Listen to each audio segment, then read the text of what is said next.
but I want to start out with the fellow who's been waiting the longest, and I know is maybe the busiest today. And I said before, my favorite legislator, with apologies to everybody else, but I'd also say the best legislator. I served with Rob Sampson when I was a state senator and he was a state representative. And not only is he a man, let's say a uniquely principled member of the General Assembly, in my opinion, but a hardworking man that looks into every bill as deeply as he can, exactly what's needed in these final days. Rob, how are you holding up? I am fabulous, Joe, and so delighted to get to join you on the final day of session. So what faces you in Hartford today, Rob? Well, I've been listening to your previous callers and some of my dear friends calling in and giving you updates. I have a few things to say about the conversations you've already had. One thing that should be pointed out is that marijuana bill, being 300 pages long, is actually substantially longer than the budget itself, which is only 73 pages, which is possibly the shortest budget that I've seen since I've been here. But of course, it's a budget that contains just numbers and not policy, which is a very, very key component in how a budget is put together. And unfortunately, it doesn't look like we're going to see that policy even before the end of this session. And we're going to have to come back in the special session to do the implementer bill where that policy is that you've been referring to.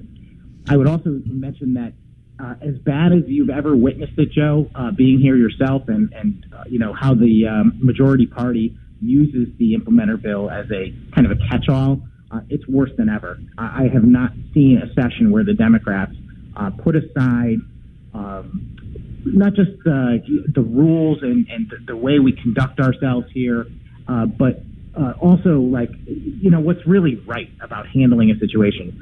They made it clear that it doesn't matter whether bills actually pass during the allotted time frame or a bill fails in one form or another. In fact, we've had bills that were modified in the Senate and then wouldn't run in the House, and they tried to change them and bring them back, and we've managed to stop it. And now they're just saying, well, we'll just put it in the implementer. It's no way to do business. It's kind of a disgrace, and it's worse than ever. Well, that's what I was afraid of. And hey, let me ask you a question. I was kind of surprised about the Republican votes in favor for the budget. I assume there's going to be some in the Senate as well. Do you know what the rationale for that is? I'm doing everything in my power, Joe, to prevent any yes votes coming from Senate Republicans today. I think it's incredibly damaging to our party, and I think it's a bad vote. The thing is that the argument has been that there are no tax hikes in this budget.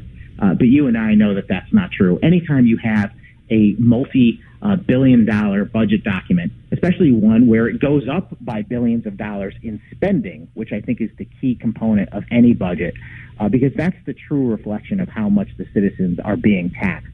So even though they're not changing tax rates or there's nothing you can really point to, there is lots of additional spending, and that spending has to come from somewhere, and that is the taxes paid by Connecticut taxpayers.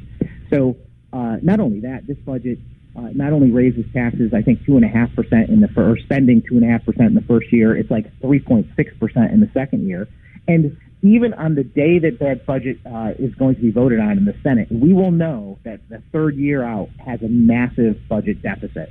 It's completely irresponsible. I think it is a terrible vote for Republicans, and I'm afraid that that might happen in the Senate. But I'm going to do everything in my power to convince my colleagues in the upper chamber that a much better vote is to stay unified and stand strong for the citizens of Connecticut against runaway government spending. And you're absolutely right that a spending increase in this budget is going to guarantee us a tax increase in a future budget. And we keep ratcheting up spending, and they can do it right now because of the rainy day fund and because of the federal money and all that. But when that federal money goes away and when the stock market comes back to earth, the revenue is not going to be there. But it's very tough to cut the programs once you've committed the money to them. Right, and Joe, the thing is, what upsets me the most about the thing is that, first off, there's no excuse for a Republican to vote for a budget like this. There just is not. But we have the Democrats where we want them. Finally, the Democrats have actually overstepped so much in this legislative session that I believe that we could make a concerted campaign to get the public, the people of Connecticut, on our side so that Republicans have a chance to take back one or both chambers, maybe win the governor's race next time around. You think of all the things they did. Just yesterday, they passed a bill giving Medicaid benefits to illegal aliens. They passed a mileage tax, which I'm calling an everything tax, because ultimately it's going to tax the trucks that deliver every product to our door or to the store where you're going to purchase it, and it's going to be reflected in the cost of every product that we buy. They have the clean slate bill, which erases criminal offenses for felons. All of this election stuff that is tampering with the tried and true process and the integrity of our elections. They've made unbelievably bad policy this year, and we need to be unified as a Republican Party, holding them accountable. And when I see Republicans going out there and enabling essentially the Democrats to pass another wild spending budget, just like all of the ones I've seen since I've been here, I just stand in shock and awe and dismay, really, because I cannot believe what any of those folks are thinking. And Rob, we've been friends and we've talked politics for a long time, and I'm always the guy that says, oh, let's go easy on them. You got to understand this and you got to understand that.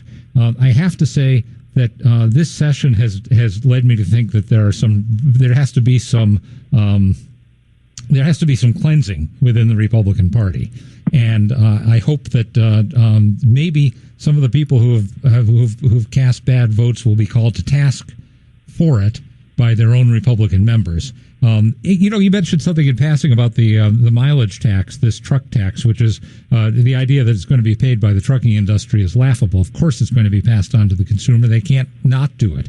But it goes back to this Republican vote on the budget. What they did, in effect, was they said, we're going to raise taxes, but we won't put it in the budget. We'll put it over here in a separate bill, and that way we can sucker some Republicans, in my opinion, into voting for a budget, because technically it doesn't have a tax increase. The tax increase is over here coming right behind it. You're absolutely correct. I mean, obviously, taking that component out of the budget allowed them to get Republican votes, but it also allowed them to get some Democrat votes.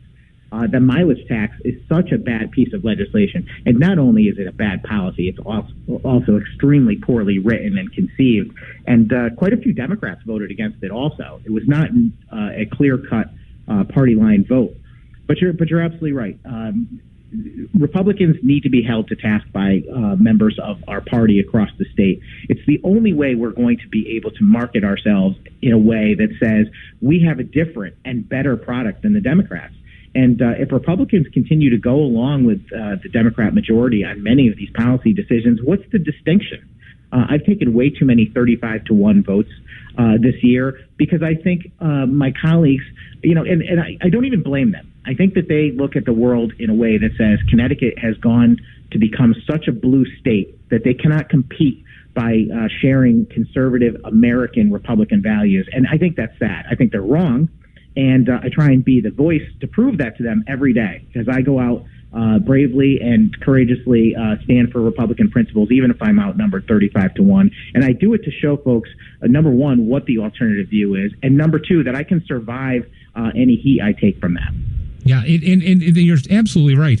It's the clear distinction that wins the election, in my opinion, and I don't know why that is so hard to get across, but that's the fundamental divide in our party is between the people who say, let's do the right thing and bring the voters to our side and convince them that we're right, and the people who say, let's not take a tough vote, let's throw in with the Democrats when the going is rough and hope that people don't notice that we're Republicans, in effect. And I feel like we're coming to a moment of truth about whether we can continue those policies. Rob, keep up the good work. You're the best. Thank you so much for calling in and for waiting so patiently, and I look forward to seeing you after the session's over. Likewise, my friend. Have a great day. Thank you. Folks, if you can hang on the line.